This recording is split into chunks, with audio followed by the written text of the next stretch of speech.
He used to be the center of my world, and I thought I was his. But the night I saw him walk in with her, the woman everyone gossiped about, the one he swore meant nothing, I knew I was just a placeholder. Something in me died, right then. I didn't scream. I didn't cry. I just watched as he introduced her, like I was the one intruding. My chest burned, not from jealousy, but from clarity.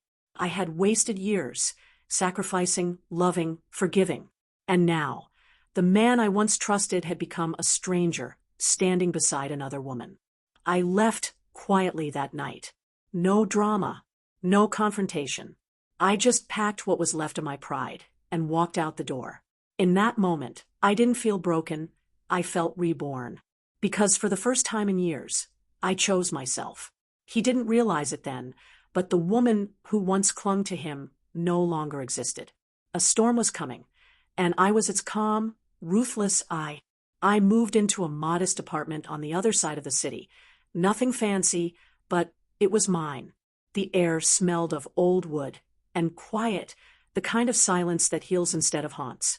I started working double shifts at the design studio, pouring my pain into patterns and color palettes. My boss noticed, and before long, I was leading projects and pitching to clients with a fire I never knew I had. It turned out that letting go of him made room for everything I'd been too exhausted to reach for. I didn't have time to dwell on what I lost, because each day I was gaining something better. Myself. Friends I hadn't spoken to in years reached out again, slowly stitching a circle of care around me. I wasn't the woman who cried herself to sleep anymore. I was the woman too busy living to look back. But even as I rose, I knew one day he'd try to return. And that thought didn't scare me, it fueled me. He did come back, but not the way I expected. He didn't crawl or beg. No, he strutted into my workplace 6 months later, with a bouquet, and that smug grin that used to melt me. He thought I'd fall apart, thought I'd see him and crumble like old paper. But I didn't. I barely blinked. "Oh," I said, eyeing the flowers like they were weeds. "They're pretty. Give them to someone who still cares." His smile faltered for the first time. My coworkers, who'd only ever known the strong version of me, watched in awe as I walked past him without a flinch. I heard him mutter my name, but it didn't stick. I was already gone, swallowed by a meeting I led like a queen. Later, someone asked if that was my ex. I said no. That was just a man I used to know. Because that's all he was now, someone irrelevant in my story of rebirth. A few weeks after that scene, he started sending messages. Long ones, pathetic ones, full of apologies he should have said years ago, and memories he suddenly remembered. I didn't respond. I didn't need to. Silence was my power now, and it screamed louder than any insult. But the final straw came when I saw them, him and that woman, in a tabloid. Apparently, she wasn't just a fling. She was his true love, a PR assistant with dreams of fame and a knack for betrayal. The article mentioned a scandal brewing, his business facing lawsuits, deals collapsing. I should have felt smug. I didn't. I felt nothing, because my life had no room for his drama anymore. I had an award-winning campaign under my belt and was negotiating a creative director offer from a rival firm. While he burned bridges, I was building empires. And I didn't need revenge. I was living it. The only time I saw my sister again was at our father's memorial, and by then, everything had changed. She looked at me with wary eyes, like she didn't recognize me. And maybe she didn't. The woman standing before her was polished, composed, and unapologetic. She tried to speak, maybe even mend things, but I wasn't interested. The betrayal had cut too deep, and forgiveness wasn't a flower I was ready to water. My ex stood behind her, awkwardly, clearly dragged there as moral support. I almost laughed. Once upon a time, I thought I'd die without him. Now I pitied him. He traded loyalty for lust, and now he was stuck with someone who looked over his shoulder more than she looked into his eyes. The service ended, and I walked out without a single word. Some might call that cold. I call it healed. Months passed, and I flourished like a wildflower in a place no one expected beauty to grow. The city became my canvas, and my success started drawing attention. One evening, I was invited to a gala for young entrepreneurs, and I walked in wearing the confidence I once lacked: tailored gown, sharp heels, and a presence that made heads turn. As I stepped onto the stage to accept my award, I saw him in the crowd. He looked older, like life had taken its toll. His date, nowhere to be seen. Maybe she'd left, maybe she'd stayed. I didn't care. Our eyes met briefly.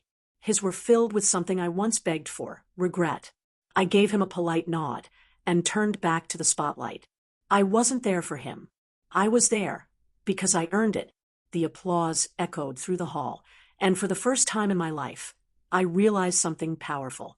I never needed him to begin with. I only ever needed me. After the event, he cornered me outside.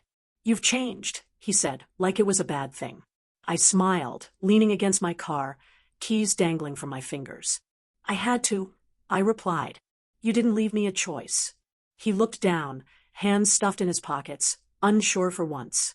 He asked if we could talk. I shook my head. There's nothing left to say. And I meant it. Closure wasn't something he could give me. I'd already found it the day I stopped needing his approval. I watched him walk away, slower than he used to, like he was dragging the weight of his mistakes behind him. I got in my car and drove off, the city lights blurring into streaks of gold. He was my past, but I was finally in love with my future. And it was breathtaking. The woman he left me for, his so-called true love, didn't last. Gossip columns eventually caught wind of their breakup. She'd cheated on him with a younger producer, and he'd been dumped in the most humiliating way. A live stream breakup and a viral clip of him begging her not to go. My friend sent me the link, laughing, expecting me to gloat. But I didn't click. That wasn't my story anymore. I wasn't interested in watching someone else's karma unfold when I had dreams to chase. I poured my energy into mentoring young designers, hosting charity events, and investing in myself. Happiness wasn't something I stumbled upon. It was something I created. And every time someone mentioned his downfall, I simply smiled and redirected the conversation. Because the real plot twist wasn't that he lost everything. It was that I gained everything he never saw in me, and more. One rainy morning, I visited the cafe I used to love when I was still with him. The owner, a sweet old woman who remembered everything, blinked twice before she recognized me. "You've bloomed," she whispered, handing me my usual order. I took a seat by the window, sipping slowly, watching the city breathe. That's when I heard his voice again, from the corner booth. He hadn't seen me yet. He looked tired, thinner, like the world had finally stopped letting him coast. When his eyes eventually met mine, he stood up too fast, almost knocking his coffee over. I nodded once. No bitterness, no emotion, just acknowledgement. He took a step toward me, but I raised my hand, palm out. "Not here. Not now." He froze, then sat back down, the weight of rejection heavier than the rain on the windows. I finished my drink in peace, paid in cash, and left. I didn't block him. I didn't erase our past. But I never opened the door to it again. Healing wasn't about forgetting.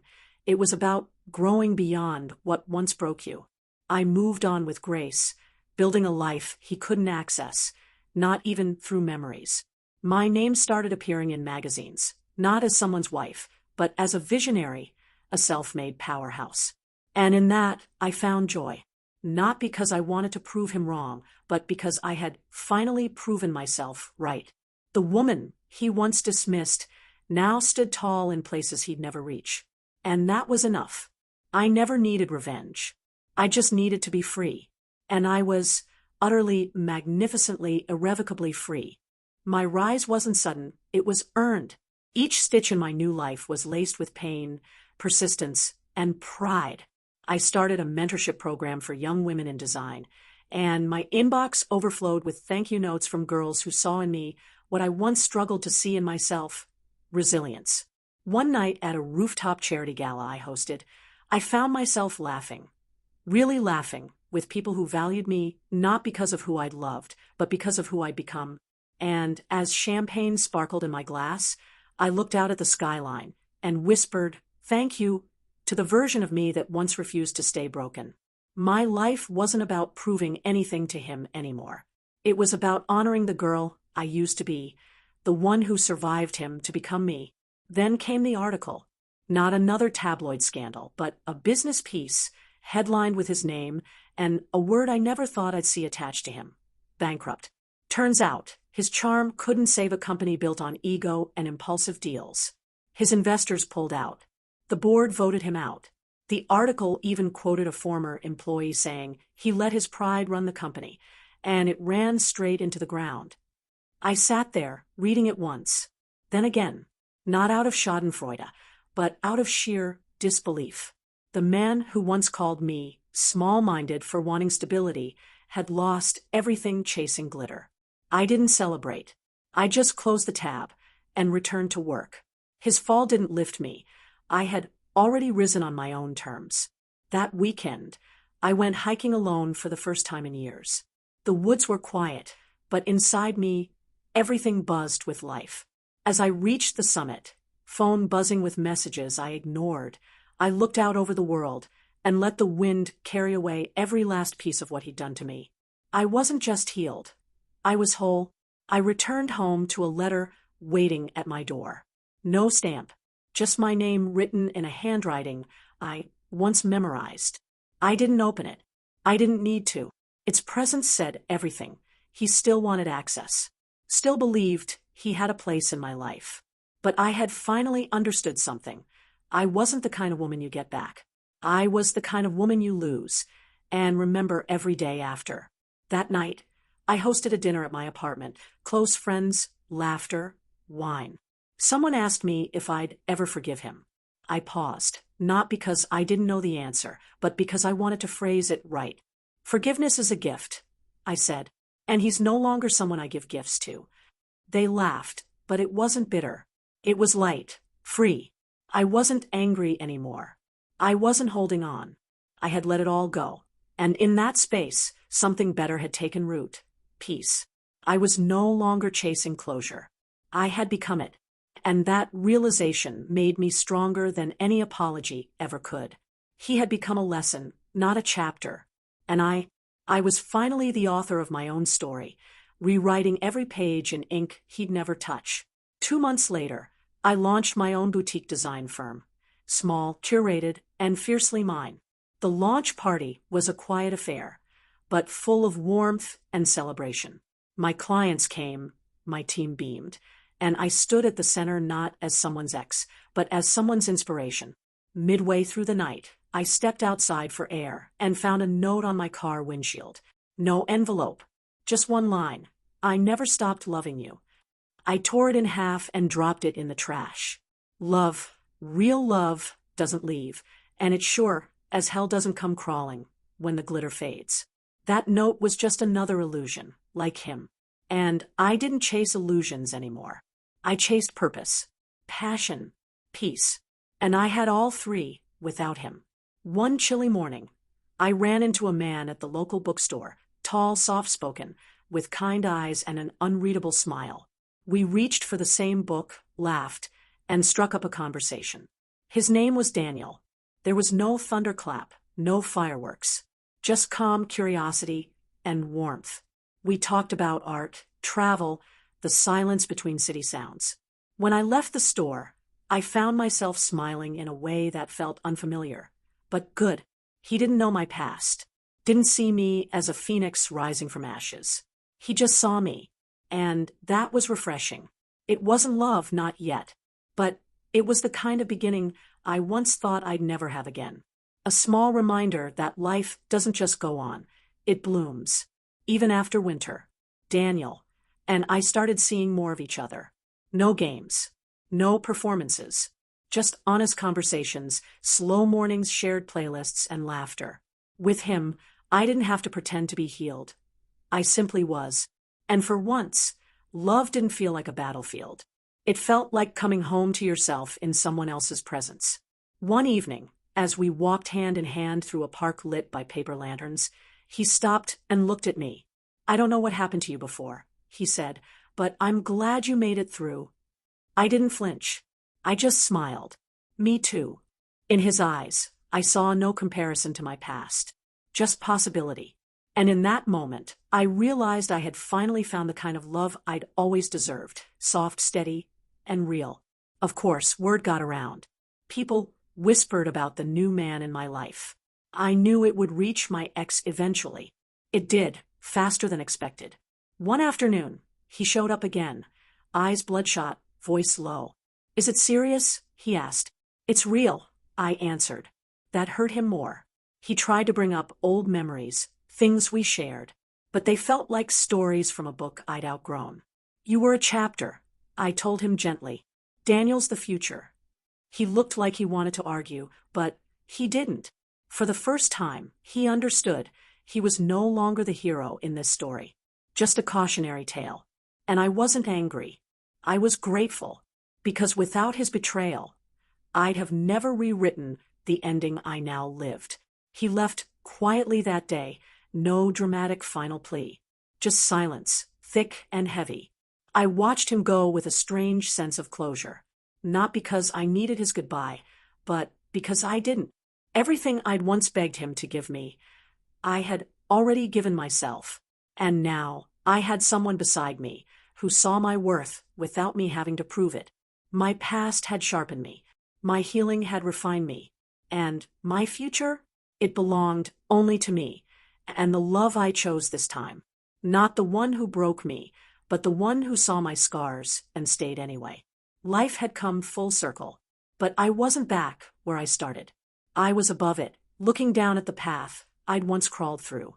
Strong, whole, free. Months passed. Daniel and I built something steady and sincere. He never asked for pieces of me I wasn't ready to give, and yet I gave them anyway, freely, without fear. We traveled, cooked new recipes, spent quiet Sundays reading on the couch. It was the kind of love that didn't scream. It whispered, assured, safe. One evening, as we watched rain patter against the windows, he turned to me and said, "You glow when you're peaceful." I smiled, thinking about how I used to equate love with tension, fire, and sacrifice. But now I understood. Real love doesn't dim your light. It helps you shine. And in the gentle presence of someone who never made me beg to be seen, I found a new version of myself. Softer, stronger, finally loved the right way. But healing isn't a straight path. One afternoon, I passed by a cafe where my ex and I used to argue, and a sharp ache pierced my chest. The kind that reminded me trauma lives quietly in muscle memory. I stood frozen for a second, coffee cup trembling, breath stuck. Then Daniel called, his voice warm, casual, asking if I wanted to try a new taco spot. And just like that, the ache faded. The past didn't vanish, but it no longer ruled me. That's what healing really is, not forgetting, but remembering without breaking. I met Daniel for tacos and laughed through dinner. Later that night, I journaled, "The pain visits less often now, and when it does, it finds the door locked." I smiled at the page, proud of my growth. A year after our first bookstore meeting, Daniel proposed. Not with a grand gesture or a camera crew, but in our kitchen while we were dancing barefoot, flour dusting our clothes. He looked at me, eyes steady, and said, "Let's grow old together." I didn't cry. I smiled. Because I knew this was it. Not redemption. Not replacement. But a new life built on clarity. Not chaos. I said yes. Not out of desperation or fear of loneliness, but from a place of deep joy and calm. And as he slipped the ring on my finger, I thought about how far I'd come. I had once been the woman who begged a man to choose her. Now, I was the woman a good man thanked the universe for finding. Wedding plans flowed easily, surrounded by people who celebrated us, not just the event. My best friend, who had held me through heartbreak, stood beside me, teary-eyed as we picked dresses. My parents, once worried I'd never smile again, toasted to our future. And me? I felt like I was breathing the cleanest air for the first time. Our wedding was a garden ceremony in early fall. Golden leaves, soft string music, and laughter that sounded like healing. As I walked down the aisle, I caught Daniel's eyes, full of certainty and warmth. I used to dream of a man looking at me like that. Now it was real. And somewhere in the back row, I thought I saw a familiar face. But I didn't flinch. I kept walking forward into the life I chose. After the ceremony, the familiar face approached me. My ex older, thinner, and wearing a brittle smile. "You look happy," he said, like it surprised him. I nodded. "I am." He hesitated, eyes scanning the people who now filled my life. "I was wrong," he admitted, voice low. "About everything." I didn't gloat. I didn't say, "I know." I just said, "Thank you for saying that," and turned to join my husband, because I had nothing left to prove. My happiness wasn't a weapon, it was a boundary. And standing next to Daniel, surrounded by everything I'd built, I realized the final thread had snapped. The one that still wondered if he'd ever regret it. He did. But by then, I had already let go of needing him to. That night, under string lights and stars, Daniel pulled me into a dance. Guests faded into the background. It was just us. "Are you okay?" he whispered. I looked up at him and nodded. I've never been more okay in my life. And I meant it, because happiness didn't mean the past didn't exist. It meant it no longer controlled the present. I had survived betrayal, self-doubt, loneliness, and grief. I had rebuilt myself from ground zero. And now, I stood tall in a life of my own choosing. The ex who once made me feel invisible now stood in the shadows of a love he couldn't even comprehend. And I didn't feel vindicated. I felt free. Fully, finally, beautifully free. That was the real victory, not his regret, but my release. We honeymooned in Italy, Venice, Florence, then a quiet village in Tuscany. I spent mornings sketching sun-drenched windowsills, Daniel beside me reading. No rush, no tension, just time, glorious, unhurried time. One evening, over wine and olives, Daniel asked, "Do you ever miss the woman you used to be?" I thought about it. "Sometimes," I said. "She tried so hard to be enough for someone who never saw her worth. I wish I could go back and hug her." He took my hand. "You became her because you survived." I nodded, heartful. Healing had made me someone new, but I never forgot the girl I was. I honored her every day by living well, by choosing joy, by never again begging for love that should have been freely given. Back home, life settled into a rhythm that felt sacred. Lazy Sundays, shared projects, new friends.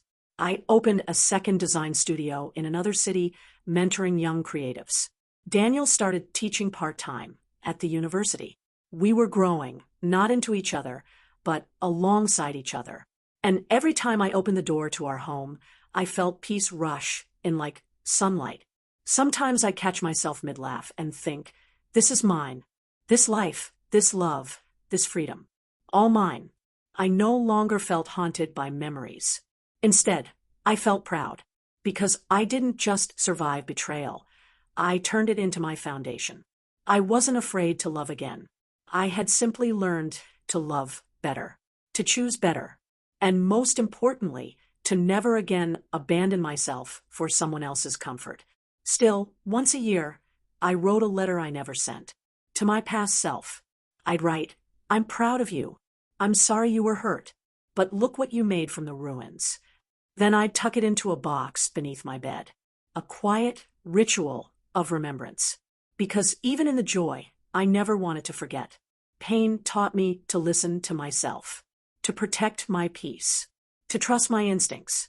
And I never again ignored those lessons. The woman who once cried herself to sleep now danced in her kitchen. The woman who once felt discarded was now cherished. That arc mattered. That journey deserved to be honored. So once a year, I honored her. Not in sorrow, but in fierce, unshakable love. I never saw my ex again after the wedding. Last I heard, he moved to another city, trying to rebuild. I hope he's healing too. Not for me, for him. Because carrying that kind of pain, that need to control or punish, it corrodes the soul. I no longer wanted revenge or reckoning. I wanted peace. And I had it. Fully. Finally. Every now and then, I'd find an old photo or email, and I wouldn't flinch. I'd simply smile and think, she made it out. That girl. That broken, beautiful, desperate girl. She made it. And now, every breath I took, every step I danced, every love I welcomed, it was for her. For all the women who thought being left meant being unworthy. We're not unworthy. We're just unclaimed by cowards. Autumn returned like a familiar friend, painting the trees gold and copper. As I walked through the park with Daniel, our fingers intertwined, I remembered another fall, the one where everything had shattered. Same season, different life. Back then, I thought the cold would swallow me. Now, the crisp air felt like a celebration. You're quiet, Daniel said gently. I smiled, just remembering how far I've come. He kissed the top of my head, no need for more words. We sat on a bench near the fountain, watching kids throw leaves. I whispered a quiet thank you to the pain that taught me, the love that healed me, and the strength I didn't know I had. Because sometimes, rebirth doesn't come with trumpets. Sometimes, it's just peace in your bones. That winter, I hosted a holiday party for our friends and team members. Laughter spilled through every room. Candles flickered. Music played softly. Daniel gave a toast that left half the room in happy tears. To second chances, he said, and the women who rise.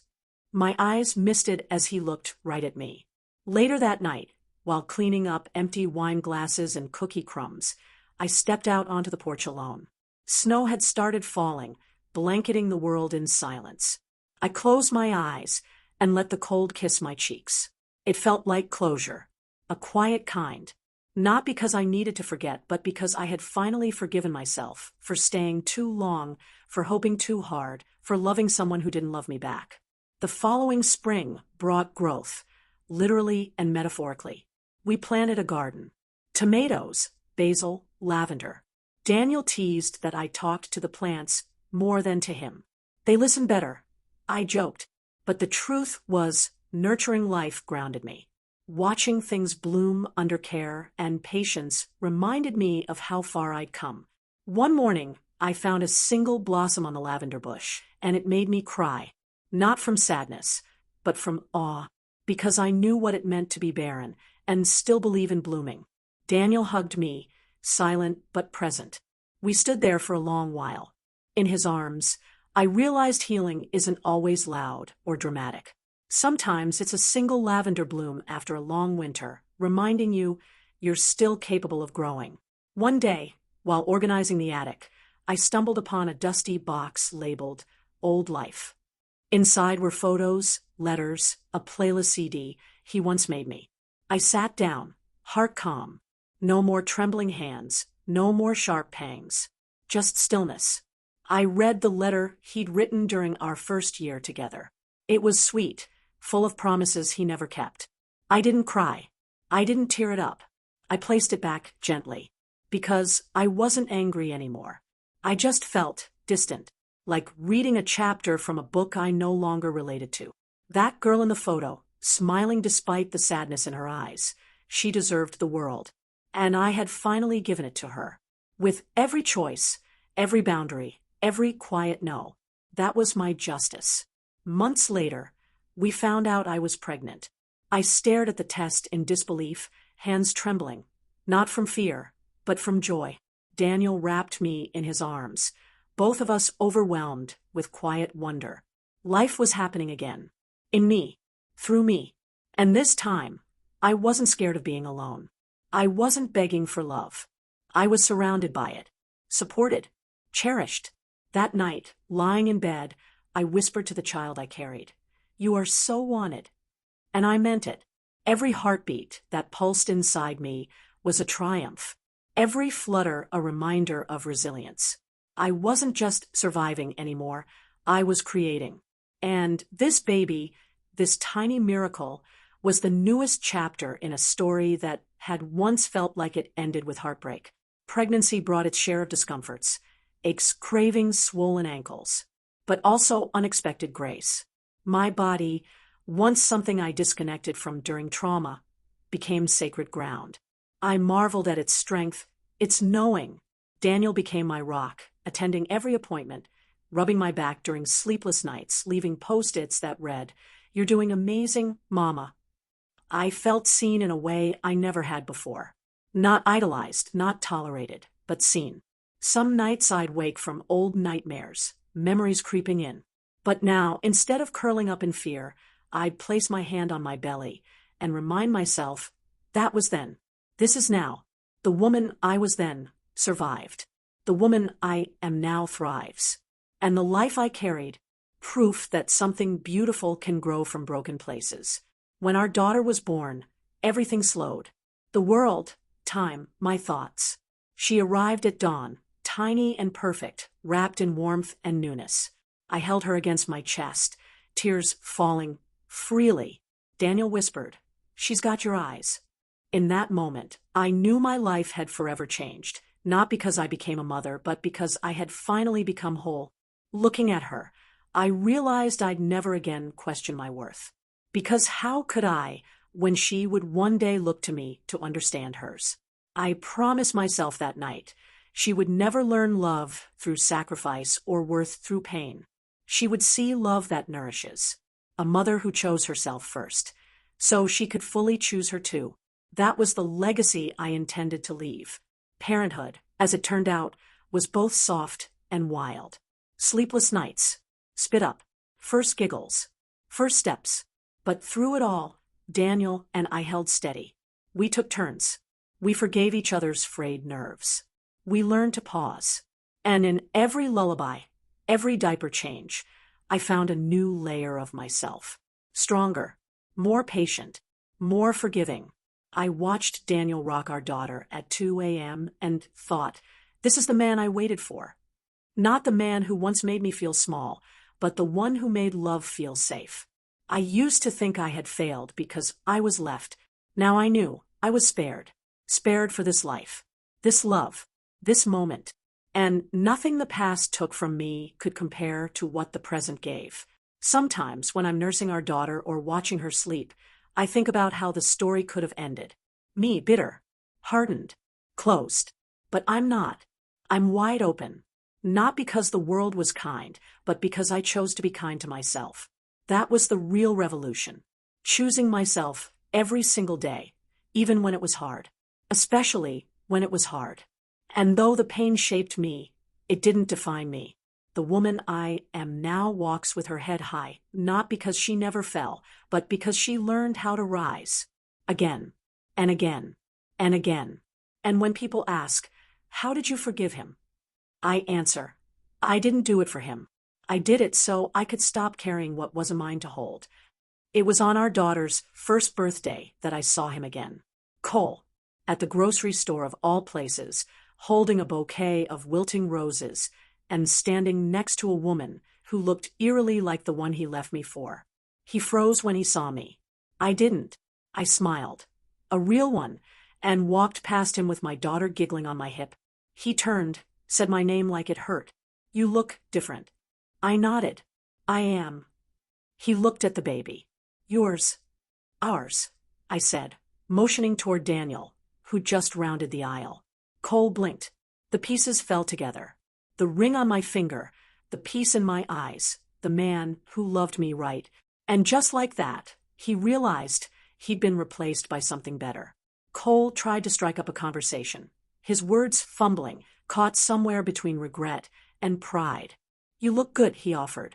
I gave him a polite nod. Thank you. He looked down at the floor, searching for his old power over me. It wasn't there. I was no longer the woman who waited for his calls, who twisted herself into knots for his attention. I had shed that skin. I thought about reaching out. He murmured. I wouldn't have responded. I replied, calm but clear. Behind me, Daniel reached for my hand, a quiet signal that I didn't need to stand alone anymore. Cole's gaze flicked to our daughter, then to the floor again. She's beautiful. She's loved, I said, not spiteful, just honest. And that honesty was my closure. He stood there, fumbling, as if he wanted to say something profound. But regret rarely sounds poetic when it's too late. I made mistakes, he finally said. We both did, I replied. But I learned from mine. I could feel the weight of the past trying to claw its way back, but it found no home in me. I hope you're happy, he said weakly. I gave him a gentle smile. I am. Genuinely. And I was. That was the difference. I didn't need to flaunt it or punish him. My life spoke for itself. I turned to walk away, Daniel beside me, our daughter laughing between us.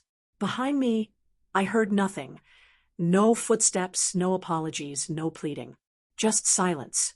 The sound of someone finally realizing they'd lost everything. Later that night, I told Daniel what happened. He listened without interruption, without jealousy, just presence. When I was done, he kissed my forehead and said, I knew one day he'd see what he threw away. I nestled into his arms, comforted by how secure I felt, not just in him, but in myself. It wasn't about revenge. It was about wholeness. I didn't need Cole to suffer. I just needed to stop suffering because of him. And I had. Fully. The next morning, I woke up to find a note from Daniel beside my coffee. It read, You're the best thing that's ever happened to this world. And to me, I smiled, tears pricking. This was my life now. Soft, steady, deserved. And I wouldn't trade it for anything. Months passed. Seasons turned again. Our daughter grew bolder, louder, funnier. I caught myself watching her sleep one night, marveling at the miracle she was. I whispered, You changed everything. Because she had. She turned my survival into purpose, my pain into preparation. I wasn't just living for me anymore. I was building a world she'd inherit. A world where love meant safety, where women didn't beg to be chosen, where kindness wasn't weakness. One evening, while watching her chase bubbles in the yard, I thought about legacy. Not wealth or status, but emotional inheritance. I would teach her to walk away when she was unseen, to speak even when her voice trembled, to know her worth even when the world tried to make her forget. That would be my gift. On our anniversary, Daniel took me back to the same little cabin where we first said, I love you. It was more weathered now, but so were we, in the best way. Over dinner, he handed me a box. Inside was a bracelet made from tiny stones, each one engraved with a word. Strength, faith, grace, fire. For every part of you I admire, he said. I couldn't speak for a moment. Overwhelmed. He reached across the table. You were reborn, and I was lucky enough to be your second life. I cried then, not from sadness, but from fullness. Love like this didn't erase the past. It illuminated how far I'd come from it. I kissed him and whispered, Thank you for loving all the pieces I had to gather. I wrote a letter to my younger self that night, just before bed. Dear me, it began, I know you're scared. I know you think you're not enough. But you are. And one day, you'll see it not just in your reflection, but in the eyes of the man who loves you and the child you'll raise. You'll leave the room where you were never heard. You'll close the chapter where you were overlooked. And when you do, joy will rush in like breath after drowning. I sealed the letter and placed it in a drawer. Not for her, but for me. To remember. Because healing isn't linear. Some days the ghosts still whisper. But I no longer answer. I've outgrown the language of pain. I speak in love now. A few years later, we took a family trip to the mountains. Just us. No work, no distractions. Watching our daughter stomp through streams, her laughter echoing through the trees, I thought, this is the life I fought for. The one I bled for emotionally. The one I earned through every lonely night and broken promise. I wrapped my arms around Daniel and whispered, I'm proud of us. He smiled, forehead against mine. Me too. In the stillness, I remembered every version of myself, the girl who begged to be loved, the woman who broke, the mother who rose. They all led me here. I wasn't just healed. I was whole. And though life would always have its sharp corners, I now had the strength to soften them with grace. Once in a while, people from the past still try to reach out. Old friends, old flames, even Cole. I don't respond. Not because I hate them, but because I no longer belong in their world. I outgrew the version of me that needed their approval, their affection. I've built something better. Real. When I look at Daniel, I don't see rescue. I see partnership. When I look at my daughter, I don't see a burden. I see a miracle. And when I look at myself, I no longer flinch. That's the true win. Not just that I got away, but that I stayed away.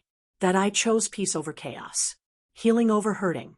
Love that stayed over love that wavered. And I hope anyone watching my story learns. They can too.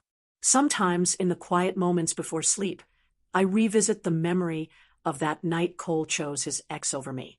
Not to grieve, but to marvel at how far I've come, how blind I was to my own value. Back then, I thought love was supposed to hurt, that loyalty meant endurance, even through humiliation. Now I know better. Love builds, it doesn't bruise. It heals, it doesn't haunt. And I wish I could hug that version of me, the one sobbing on the floor, feeling discarded. I'd tell her, this pain is not your forever. One day, you'll be someone's peace. And I am. Every day I wake up next to Daniel, I'm reminded that love, real love, doesn't demand sacrifice. It invites you to become more of yourself, not less. There was a time I believed broken hearts stayed broken, that the crack Cole left in me would be permanent, but I was wrong. Healing didn't come all at once. It came in waves, in small wins, in laughter that didn't feel forced, in mornings where I didn't dread the day. It came in Daniel's steady love, in my daughter's arms flung around my neck, in the mirror's reflection of a woman I finally liked. That's the part no one talks about, liking yourself after someone tried so hard to convince you you weren't enough. It's a quiet kind of triumph, a reclaiming. And though the world may still try to test me, I no longer bend in fear. I bend only to pick up other women who forgot they mattered. Once, a young woman wrote to me. She'd watched me speak at a women's retreat Daniel encouraged me to attend. In her message, she wrote, "Your story saved me. I was about to go back to the man who broke me. But then I saw your strength, and I realized I have some too." I cried reading it, because that's why I tell this story. Not for revenge, not even for closure, but for connection. To be the voice I once needed and couldn't find. If my scars can map the way for even one person out of their darkness, then none of it was in vain. That's the beauty of rebirth. It's not just about rising. It's about reaching back, reminding others they can rise too. One autumn evening, Daniel and I sat watching our daughter draw chalk hearts on the driveway. He slipped his hand into mine and said, "You've made this life feel like a miracle." I smiled. "No, we made it together." He shook his head gently. "You were the spark. I just showed up with matches." That's the thing about real partners. They don't save you. They stand beside you while you save yourself. And in doing so, they become part of the victory. I leaned on his shoulder, breathing in the crisp air, and thought about all the times I once felt unlovable. How wrong I'd been. I wasn't unlovable. I was just loving in the wrong direction. Now, every heartbeat echoed with gratitude. For love. For growth. For choosing better. Even now, years later, the pain doesn't vanish. It just no longer controls me. Sometimes I'll hear a song, or pass by a place where Cole and I once shared a memory, and there's a flicker of ache, but it's soft, manageable, like the hum of a song you've outgrown, but still remember. I don't push it away. I let it remind me. I survived. I rebuilt. I thrived. The difference between then and now isn't that I've forgotten, it's that I no longer feel defined by it. Pain shaped me, yes, but it didn't finish me. I did that. With kindness, with courage, with relentless self-belief. And I want every woman out there to know, you're not too broken to begin again. Sometimes, breaking is what lets the light in. The old version of me would have written a long message to Cole, trying to explain her worth, begging him to see her. Today, I wouldn't write a single word. Not because I'm angry, but because I finally understand that my value doesn't require validation. Especially not from someone who couldn't see it when it mattered most. I've made peace with never hearing, "I'm sorry." Some apologies come too late to matter, and others don't need to be spoken when your life becomes the loudest answer. I don't carry bitterness anymore. Just boundaries. Just lessons. Just love. For myself, for the man who chooses me every day, and for the little girl whose future I refuse to compromise. That's the real glow-up. Not prettier. Not thinner. Just whole. Daniel once said, "The day you said yes to me, I knew I had to become the kind of man worthy of you." I told him, "You already were." And it was true. He didn't come with fireworks or grand gestures. He came with quiet constancy, with presence, with a heart that didn't flinch when I showed him the broken parts. That's love. Not what burns fast and fades, but what stays lit through every storm. I didn't just fall for him. I grew with him. And in that growth, I found forgiveness. Not for Cole. For myself. For all the years I stayed when I should have left. For the silence I accepted. The crumbs I called meals. And I hope every woman watching knows, it's never too late to start feasting. One of the most powerful moments of my life came unexpectedly. Our daughter had a school assignment. Draw your hero. She drew a picture of me in a cape with a heart on my chest. When I asked her why, she said, "Because you're strong and kind and never give up." I cried, because no one had ever described me like that before. But she saw it. Children see the truth. In her eyes, I wasn't the woman who had been abandoned. I was the woman who had overcome. And that's when I realized I didn't just get a second chance at love. I got a second chance at legacy. My daughter would grow up knowing what it looked like when a woman stood tall, even after being knocked down. At a family gathering one spring, I saw Cole again. Briefly. We didn't speak. He looked tired, worn, like a man carrying weight he could no longer name. Our eyes met for a second. He gave a small nod. I returned it, and that was it. No drama, no confrontation, just distance. Clean and final. He'd made his choices. I'd made mine, and I had no desire to revisit that road. As I walked away, I felt nothing but peace. Not superiority, just stillness.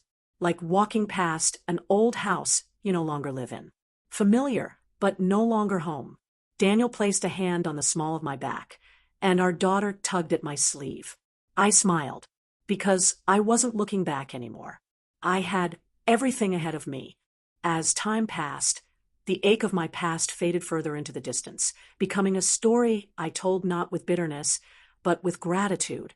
I realized that every part of my journey, every heartache, every moment of doubt, was the foundation for the life I now lived. The strength I gained, the wisdom I earned, the peace I found, all of it was born from the ashes of who I used to be. And I never would have gotten here if I hadn't been broken in the first place. That's the paradox of growth. It often starts in the dark, but it always reaches the light. And once you've seen that light, you'll never let it go. My future was no longer defined by my past. I was free, truly free. Cole had once been my everything. But now he was a footnote in my story, a chapter one had closed and moved on from. There was no animosity, no burning desire for revenge. Just acceptance. Life had a funny way of working out. He'd left me for someone who couldn't see his flaws, and I'd grown into the woman who didn't need to. The woman who never asked for validation from anyone, especially him. And in the end, that was the sweetest revenge. I was thriving while he was still lost, trying to piece together his life. But I wasn't watching him anymore. I was too busy living mine, loving my family, building my career, creating a future I had long dreamed of. One morning, after years of silence, I received a message from him. "I'm sorry for how I treated you." It began. And for the first time in forever, I didn't feel anything at all. No anger, no hurt, just peace. I didn't reply. I didn't need to. His apology wasn't for me, it was for him. A way for him to release his guilt. But I had already released mine. I had let go of everything I once thought I needed to be whole. The love I had for him, the resentment I held, the expectation I carried, all of it was gone. What remained was a quiet strength the realization that I had always been enough. And nothing he said could change that. My life with Daniel wasn't perfect. We had our challenges, our moments of doubt, just like any couple. But we faced them together, with a kind of love that didn't require perfection, just understanding. And as we sat together, watching our daughter grow, I knew this was what real love looked like. Not the fairy tale kind, but the kind that was built on honesty, respect, and patience. The kind that didn't need to be earned. It just was. I had learned, through all the trials, that love wasn't something you found. It was something you built piece by piece, through actions, through time, through compromise. And I had finally found the love I deserved, not with someone who took, but with someone who gave. Our daughter's laughter echoed through the house one evening, a sound so pure, so full of joy, that I couldn't help but smile. I looked at Daniel, and in that moment, everything felt right. We had created a life together that was full of love, full of possibility. And I couldn't have imagined a better way to heal. The family we had built was my testament to everything I had been through, the culmination of my journey, the reward for my resilience. I had not just survived, I had thrived, and I knew that this was the life I was meant to lead. Not a life of fear or regret, but one of hope, of growth, and of boundless love. The kind of life that comes from choosing yourself first. The years continued to pass, and I found myself looking back only to admire how far I had come. The woman I had been, the one who thought she was broken, had been transformed into someone strong, confident, and at peace with her choices. I no longer looked for closure or validation. I didn't need to revisit my past to understand it. I had let go of the need for others to define me. I knew who I was now, and that was all that mattered. In the quiet of my home, with Daniel and our daughter, I found the peace I had always craved. I had finally created the life I deserved, and in doing so, I had learned the most important lesson of all. Sometimes you have to let go to find your way. One day, I passed the cafe where Cole and I used to meet. The old woman who owned it waved from the counter, a warm smile on her face. I waved back, but there was no nostalgia in the gesture, just a quiet acknowledgement of the past. And as I walked away, I felt a sense of pride, not in where I had been, but in where I was now. The person I had become, the life I had built. I didn't need to look back to know that everything had unfolded exactly as it was meant to. I had turned my pain into power, my scars into stories, and my heartache into a legacy. And for that, I would always be grateful. Life has a funny way of giving you what you need when you stop searching for it. I used to search for love, for approval, for a life that was free of pain. But the moment I stopped searching and started living, everything fell into place. The love I found was real, not because it was perfect, but because it was genuine. The success I achieved wasn't just about career milestones, but about personal growth. The peace I felt wasn't given to me by someone else. It was a gift I gave myself. And I carried that gift every day, in every choice I made, in every relationship I nurtured. The life I lived was the one I had earned, and no one could take that from me. It was mine, and it was enough. I remember the first time I truly saw myself, not as a reflection of what others expected, but as I was, whole, strong, and free. I had spent so many years trying to fit into someone else's idea of who I should be, but the moment I embraced who I was, everything changed. I found the courage to stand up for myself, to walk away from what no longer served me, and to create a life that was my own. And in that moment, I realized I had always been enough. I had always had the strength, the beauty, the power. I just needed to remember it. And once I did, nothing could stop me. Not Cole, not my past, nothing. Because I had found the greatest love of all, the love for myself.